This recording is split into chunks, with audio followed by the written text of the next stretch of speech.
going down the road. Next question from Rob Tchaikovsky. Rob, as soon as your microphone is open, go ahead.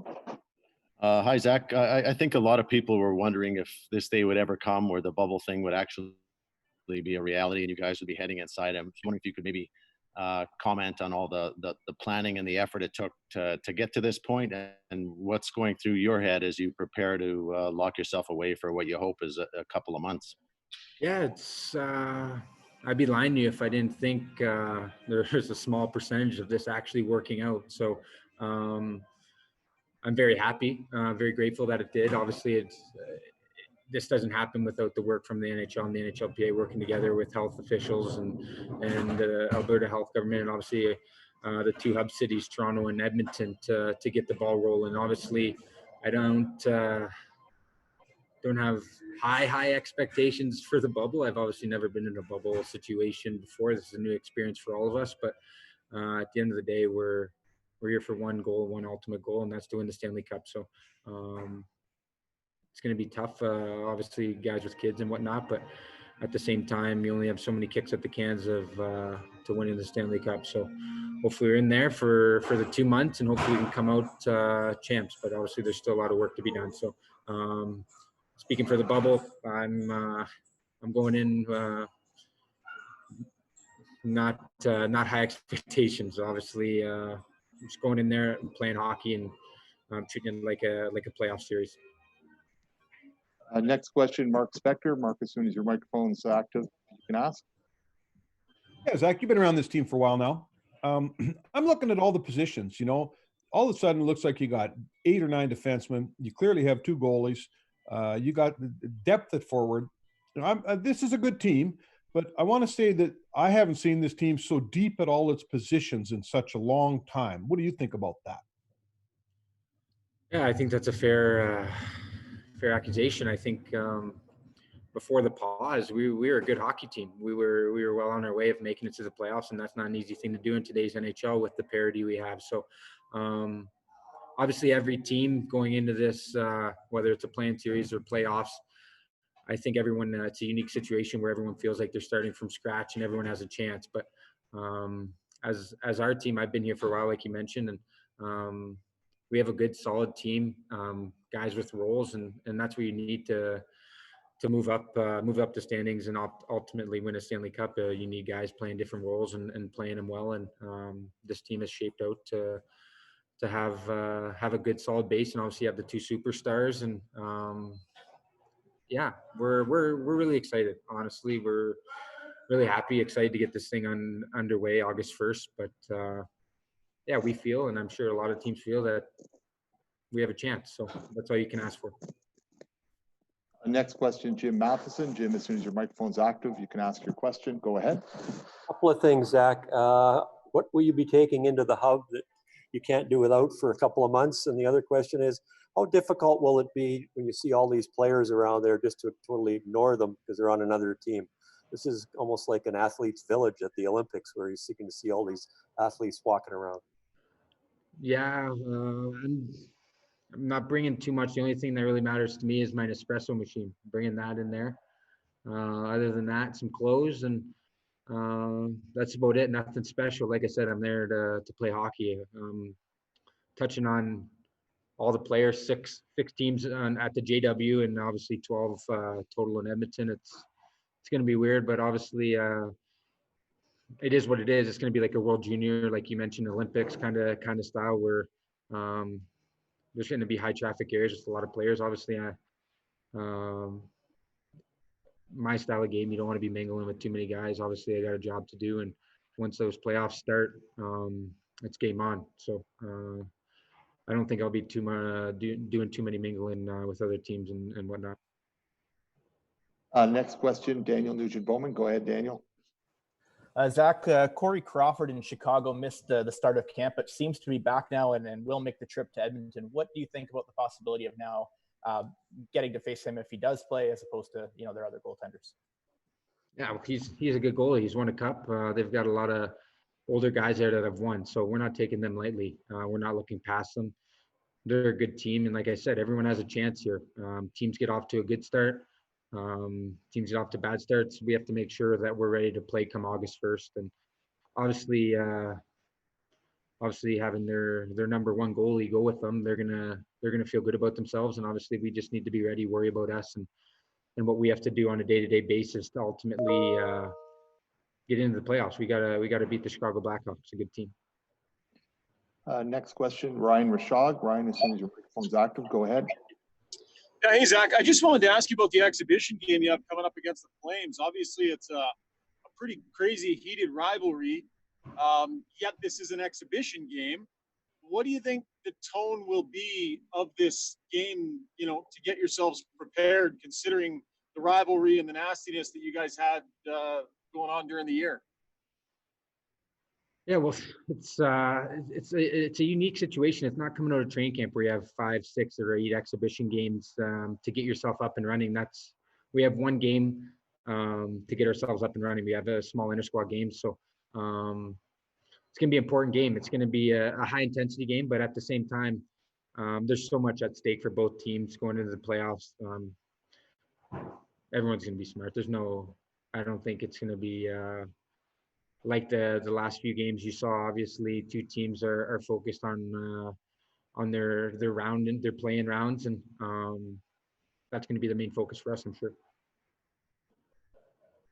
And I think one final question. It'll be Mark Spector. Mark, as soon as your microphone's active, you can go ahead. Go ahead. That's what I wanted to ask you, Zach, too, is about that Calgary game.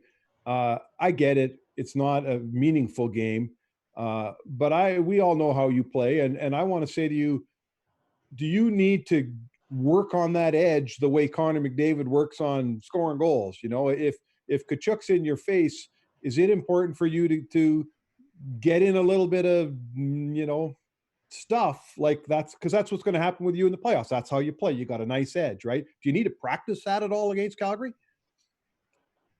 No, I think that comes naturally for me. It's like Connor scoring goals, natural. I get that edge naturally out of competing in a game. Obviously, you got to ride the fine line. Obviously, it's like I said, it's an exhibition game. I'm focused on the Chicago Blackhawks and what we got to do to beat them. It's going to be a tune-up game. I'm using it as a tune-up game, but at the same time, we only have one of those games, so you got to be sharp. At the same time, you got to be smart. So I know our team's thinking that. Their team's probably thinking the same thing. Stanley Cup playoff isn't the time to get redemption, isn't the time to take stupid penalties, isn't the time to screw around. It's business, and we're looking forward to the opportunity to play in a good Chicago team. Hopefully get to move on. Thank you very much, Zach, and thanks, members of the media. We'll have Cooper Marody joining us momentarily.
Welcome back. We have Cooper Marody with us now.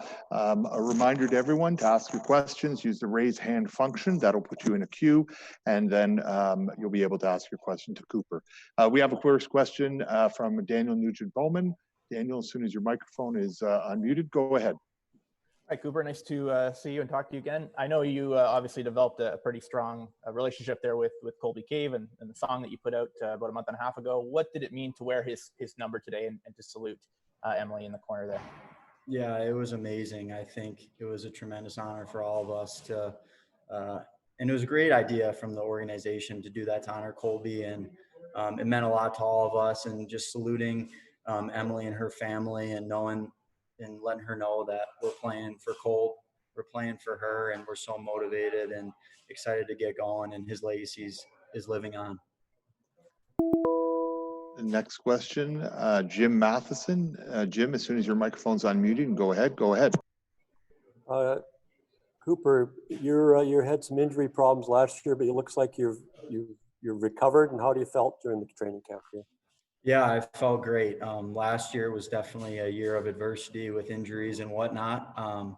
But you can do one or two things with adversity. You can, play the victim and complain or whatnot. But I just tried to do whatever I could to get back and healthy, and worked super hard to get back here. And I'm thankful for the opportunity. And every day I've just been coming to the rink, and I'm doing everything I can to show everyone what I can bring to the table. And I'm really excited to be here.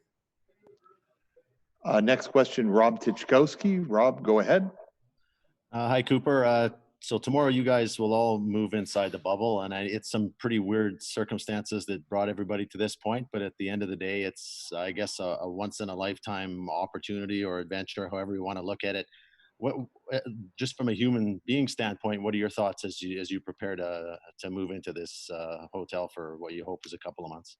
What do you miss? I think it's something that all of us are going to remember for the rest of our lives. It's something that's so monumental, and everybody's worked so hard these last 2-3 weeks at training camp, and everybody's been really grinding hard and getting ready for this. So we're not taking it lightly. We're not going in there just play games and have a good time and whatnot. Everybody's going in there to win and have the mindset of giving everything we have. So everybody's so excited about this opportunity, and we're going to take advantage. Next question, Quinn Phillips. Go ahead, Quinn. Hi, Cooper. I'm just wondering what the reaction has been to the song, and if you have kind of any of the analytics, how many downloads, listens, that kind of thing. Yeah, the reaction, first and foremost, the song was only really initially supposed to be for Emily and her family, and she loved it so much, and her family loved it so much, and it gave her quite a bit of peace, and she really enjoyed that, and that's what the primary objective of the song was. But I think she and her family wanted the whole world to see and hear Colby's love that he had for Emily and just the man that he was. And it's been a tremendous reaction. I think you see people all around the world inspired by their story and Colby and Emily and their love that they had. And the numbers have been great. I think just over a month, I think it's like 65,000 streams on Spotify, like around there on Apple Music, a ton on YouTube. So it's really making an impact on people. And like I said, first and foremost, it's making an impact on Emily and her family. And that was the goal of the song. Next question, Ryan Rashog. Ryan, go ahead. Yeah, hey, Cooper. One of the things I remember Jay Woodcroft talking a lot about was that every time a player would get called up to the National Hockey League from the minors, that the group was always really positive and, you were cheering for one another and pulling for one another. I wonder how that might apply to this situation where you could have guys going literally weeks and weeks and weeks without playing games, only practicing, and maybe how that staying together mentality can apply to this situation. And then secondly, just wondering if you're bringing anything musical with you into the bubble. Yeah, first of all, I think that maybe if our little group here whoever's not playing the games, we're going to be competing as hard as we can each day on the ice. And me personally, I have the mindset of expecting to play at any time. And if not, then so be it. And I think everybody in the locker room has that mindset. Whoever's not in is going to, just try to compete every single day. And if the opportunity comes, then great. And we're going to be ready. And I know I will be ready. So it's something that myself and I'm sure everyone in the locker room is focusing on right now. And also, yeah, I think I have a guitar that I'm going to bring in there there'll be a lot of free time. So I know the guys talked about maybe getting together once we're allowed to and playing some music on an off day or whatnot. So we're all looking forward to that. And yeah. Next question, Jim Matheson. Jim, as soon as your microphone's active, you can go ahead. Go ahead. Cooper, I think you've been playing the wing here, not center. Is that unusual for you? And the other question I have is the bubble anything like an NCAA Frozen Four where you're hanging around the same hotel with the players and trying not to even notice them if they're in an elevator? Yeah, it is. It is very similar. I mean, the same kind of thing where we had, I actually was fortunate enough to be in the Frozen Four and whatnot. So that was a great experience for us. And yeah, you're going to be around other guys. It's going to be weird that you're competing against them, but I think everybody's just laser focused on the objective. And to answer your other question, yeah, I mean, I feel very comfortable playing both positions. I don't mind it. So I think I like to have that versatility there. I can play wing, I can play center wherever I'm needed. So, yeah. Next question, Rob Tichkowski. Rob, as soon as your microphone is on, go ahead. Hi, Cooper. Just one more. I'm just curious how a guy spends his last day before going inside. And once you are inside there, what do you think you're going to miss the most?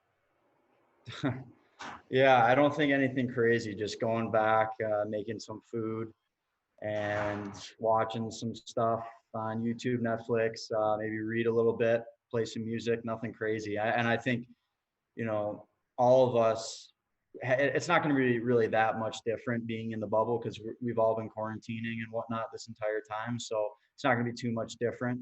I mean, guys are going to have to find stuff to do, but at the end of the day, we're here to win the Stanley Cup, and that's a primary objective. And although we can't have that freedom of doing whatever we want, going wherever we want, seeing wherever we want, at the end of the day, if you can hold that Stanley Cup up, it's all worth it. So we're really excited about this opportunity. Next question, Daniel Nugent-Bowman. Daniel, go ahead.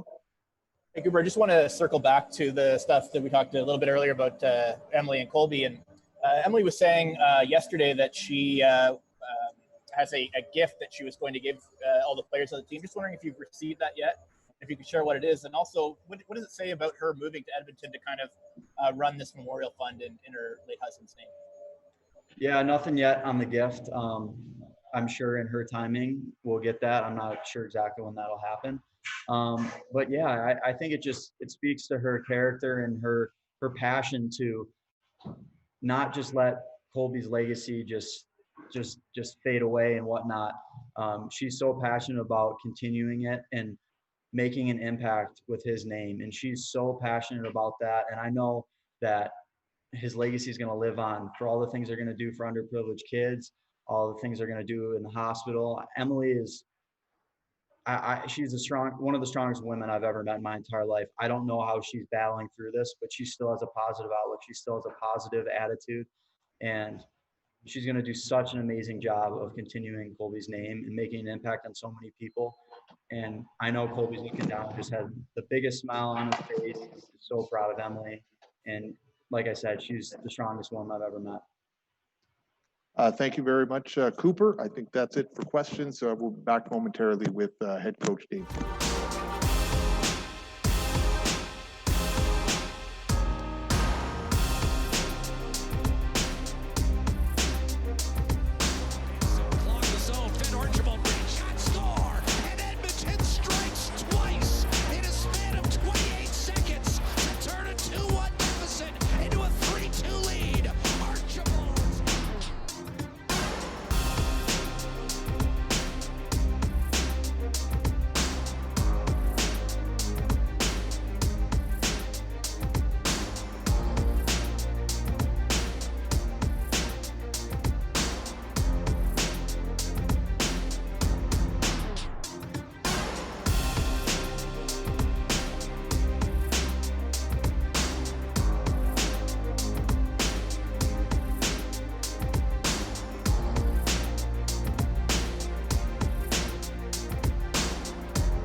everyone. And we have head coach Dave Tippett.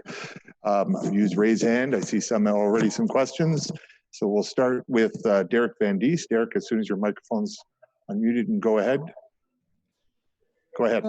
Yeah, hi Dave. I just wanted to ask you about the dynamics of a 5-game series as opposed to a 7-game series. What changes as a coach, and I guess how does the 5-game series impact your decision-making process and your level of patience when it comes to lineup changes and things like that? You're probably saying a lot of the same things going into the series, but obviously a start in the series is the start can have a big impact on it. Your room for error is less, so you want to make sure you're starting right from the first game, playing well. So there's not a lot of room for error. You go into it, there's going to be, anything can happen. There's injuries, there's adjustments in play, just seeing where people are. There's a lot of factors that'll go into play that I think you really dissect on what your team is doing, who's playing well, who might not be. You have somebody else that might be a better fit there. So all those things will come into play. And in a 5-game series, the urgency is ramped up because if you spend too much time waiting for somebody to come around, it might be too late. Next question from CTV News Edmonton. Please identify yourself and ask your question. Go ahead. Hey, this is Carl Alphazette from CTV Edmonton. Coach, I was just wondering, I guess, before the game, as the guys are putting on the jerseys with Colby's number on them, what was the atmosphere like, and was there much conversation about what they were playing for today? Everybody recognized it. Colby was a great friend to everybody in there, just a good person. He was a real lively person. He's missed around the dressing room. So I think there were some stories and just some reflection of Colby and what he meant to our team and the friendships they had. So the guys were very, very respectful and rightly so. So it was I think the players enjoyed doing that, enjoyed having that moment to remember him, and I think it was good for Emily and the family. So it went well. I mean, it's a day that you wish you never had, but because of the circumstances, I think guys paying respects is the right thing to do. Next question, Daniel Nugent-Bowman. Go ahead, Daniel. Dave, 2 questions for you. What can you say about the statuses of Darnell Nurse and Riley Shahan? And also, what have these 2 games, dating back to Wednesday and today, taught you, or what have you learned about your goaltending from these 2 games? We've got 2 goaltenders still. Nobody's hurt there, so we're good there. Darnell Nurse was, I guess, what is the word, unfit to play today, but he'll be fit to practice tomorrow, so that's a good thing. And I haven't checked on Sheehan yet. Next question, Mark Spector. Mark, as soon as your microphone is open, go ahead. Yeah, Dave, you only get 1 exhibition game. So, I can't think you probably haven't coached many preseasons where you got 1 game. How does it work? You got Calgary coming in. There can be emotions there. What are we going to see? What's going to be the biggest difference in a 1-game preseason as opposed to a 7-game preseason? You know what, Spec? I'm going to go back in my history a little bit. When I first went to Arizona, I knew I was going to coach there, and there was a bunch of stuff tied up with the bankruptcy and stuff, and I didn't get to come to camp until 1 exhibition game left. So I coached 1 exhibition game before we started my first year in Arizona. So there has been a time when actually there's been 1 exhibition game for me. So leave that aside. No, we got 1 game, but we feel like we've scrimmaged so much. We've talked about, different things we want to try to accomplish.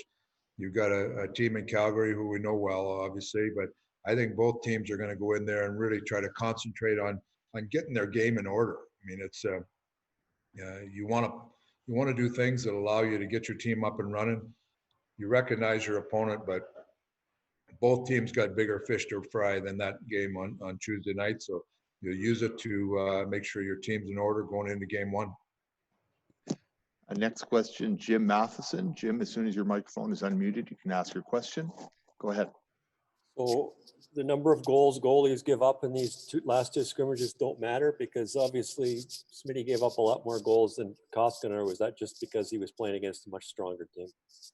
I tracked the scoring chances in the game.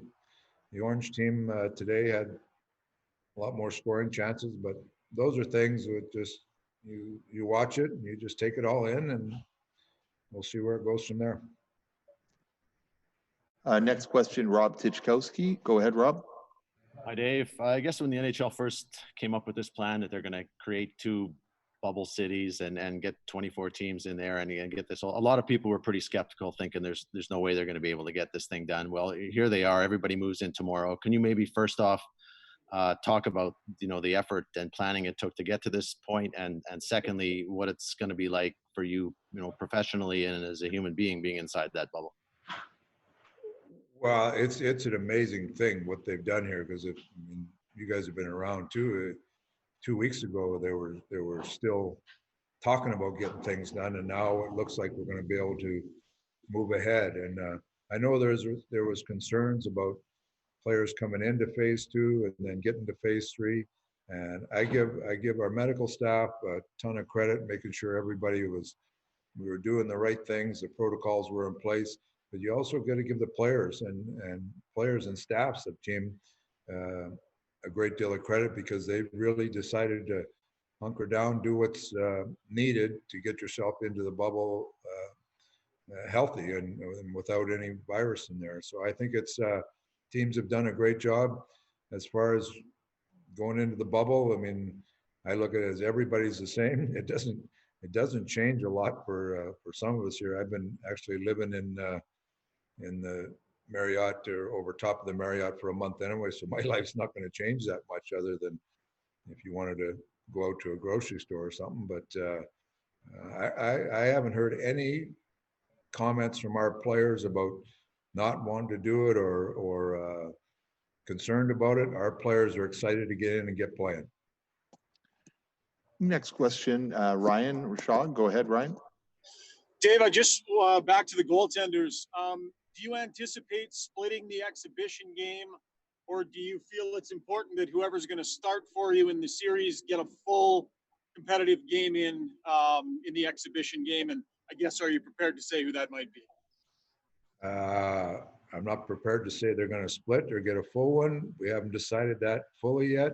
We wanted to get through today's game, and I'll talk with Schwartzy over the next couple of days, and we'll devise a plan for Tuesday. Next question, Daniel Nugent-Bowman. Go ahead, Daniel.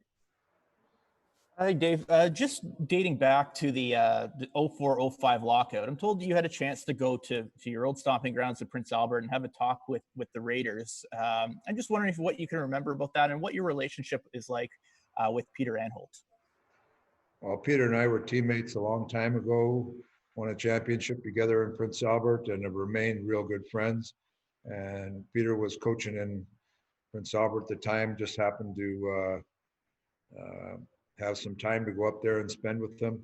He's a very good manager now, but was a very good coach. So just the two of us, we were close teammates, and I've done it before. I met with his team in Prince Albert. I actually, during the lockout, or no, not during the lockout, 2 years ago when I was, took some time off, I went up and spent some time with his team in Lethbridge also. So he's just a good friend, and anytime you can get around a young hockey team and check in with them and see if you can help, I look forward to doing things like that. So Pete's a good man, and his teams are always real competitive, and it's just that friendship with him that has allowed me to get to know some of those junior players.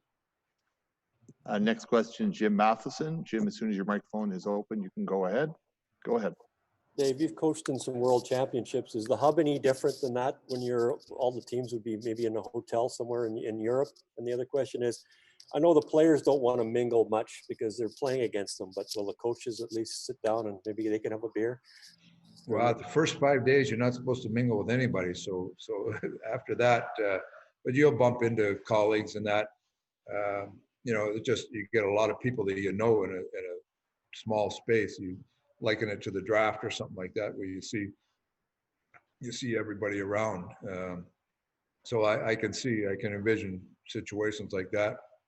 I don't think you'll be sitting around having a beer and talking shop with anybody because you might be playing them, So, and as far as the bubble thing, Jim, I've been part of, I think, 3 or 4 world championships, but the 2 Olympics I was in, both within Olympic Village, that could be a little more like the bubble, because that Olympic Village is very tight, very tight. You end up getting in there. I know the first one I was at in '84 in Yugoslavia, it was a tight bubble. You got in that Olympic Village and you didn't go very far other than go to your event and then back. So a little more like an Olympic situation.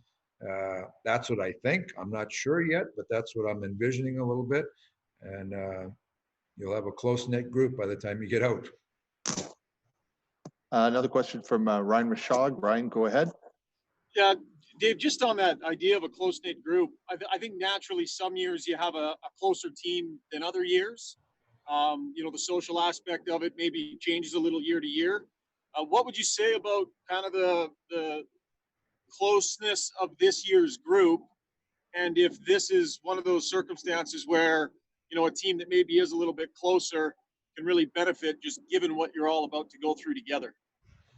Well, ultimately, I think you're exactly right. To win anything, you've got to be a good team, not just on the ice, but you've got to care for each other and make sure that you're pulling for each other, and that builds a good team. You have to do the right things on the ice, but you have to have a team off the ice also, that with chemistry and how you go about things. So I like our group that way. I think our group has really grown. Coming from some adversity the year before to this year, as we've gone on throughout the whole year, I think things have continued to get where they've molded together and really become a tight group. I look at the Colby Cave situation. Unfortunately, at the end of the year, that was another thing. I think it's bonded the group even closer together. So I like where we're at that way. I think we do have a close group. I think there's different times when maybe we don't play well or not practicing hard enough. And it's amazing how from the start of the year to now, they recognize it way before I can get to them and say anything about it. So that's a sign of a good tight team. They know what is expected. They know what is expected from each other. It's not me saying it's what we have to do to play it well as the team. So I like where we're at there. There's a lot of accountability in there. They like each other. They want to play hard for each other, and people know their roles, and everybody feels a part of it. We'll take 2 more questions. Next up, Daniel Nugent-Bowman. Go ahead, Daniel. I know you've been asked about this earlier in the week, Dave, but Corey Crawford, obviously was out all week and now will be traveling to Edmonton. How does that change the dynamic of playing Chicago with their number 1 goalie, a cup-winning goalie, versus obviously had he not been able to play, or if he's not able to play? I never ever thought they would play without him, so it doesn't change my thought at all. I've thought all along that he'll be there. So it doesn't change. My thinking on that hadn't changed. I thought he would be available for them. And a final question for Jim Matheson. Go ahead, Jim. I know the players are going to walk around in sweatsuits, but coaches have to coach behind the bench with a bunch of different suits. How many suits does the guy wear when he can't go home and get the other ones in his closet? How many suits are you bringing for this affair? I don't know exactly how many, but I'll make sure they're very neutral colors. So if I change the tie, maybe you won't recognize the suit. But it's interesting thinking about what you're packing for. But hopefully you get enough. And our coaches, we talked about it the other day.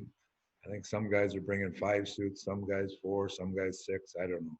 We'll see what comes out of the closet at the end. But it's an interesting dynamic when you're going on the road and you don't know how long you're going for.